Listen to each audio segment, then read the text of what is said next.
Hello. Today we're going to talk about the idea of complexity.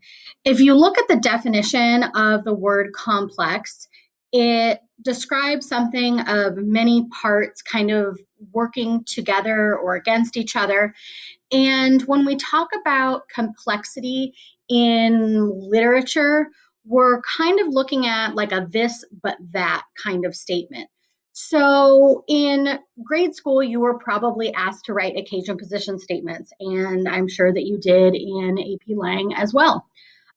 When you write an occasion position statement, you have two contrasting ideas separated by, a comma and usually start with although, even though, or while.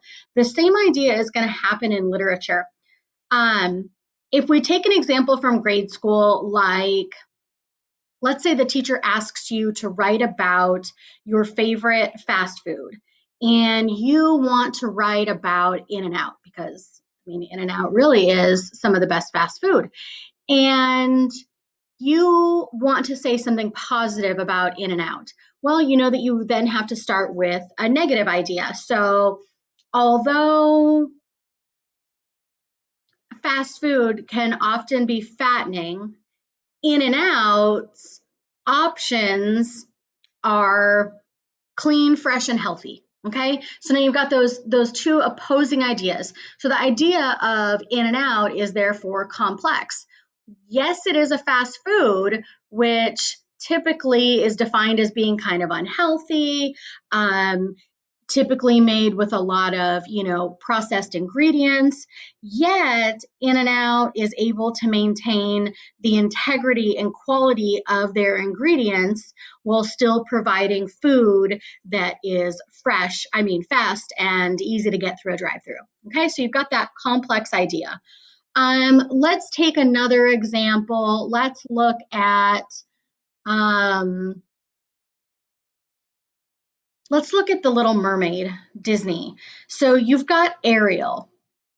And if we ask what makes Ariel a complex character, well, she would be complex because, on one hand, she's unsatisfied with where she lives. And she realizes that she's unsatisfied where she lives when she sees, I believe his name is Eric, I want to say, when she sees the human Eric and realizes that she wants to shed her mermaid body and go for Eric, the human. And so she's dealing with complexity as well because that means negating her family, breaking the rules of King Triton. This is all coming back to me now. And to do that, to get these human legs to go woo Eric, she meets Ursula and has to exchange her voice. So Ariel knows what she wants, but in order to do that, she has to give up the life that she's known and the connection she has to her family. So we've got a this but that situation. And that's the same thing when we're talking about literature. If literature is not complex or has a complex message or a complex situation or a complex character, it's not going to be interesting.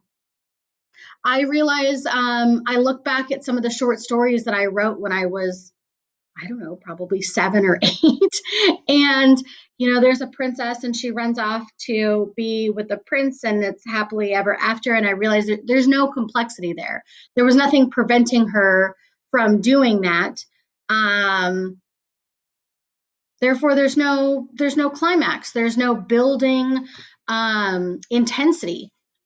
And so when we look at literature, we always want to look at, what is the theme? What is it saying about human nature? But you have to identify the complexity. And typically in AP Lit, if we're talking about the AP exam, we're looking at a question that the College Board has posed to us, which is usually what makes so-and-so a complex character, or maybe a complex relationship between two or more characters, or perhaps a complex situation. But it's always dealing with complexity. And you have to be able to identify that. So when you look at a story like A and P, you right away want to be looking at what makes this complex, this, but that. Okay. So in the activity that you're going to be doing today, you are going to be reading some things from aplit.com, some things from College Board, and kind of putting it all together and thinking about the idea of complexity. And then when you go on, you're going to read an article about Salt Lake City. And then I want you to decide and define yourself as a complex person, because each and every one of us is complex. We are not flat characters, we're round. And if I were to define myself, I might say that I am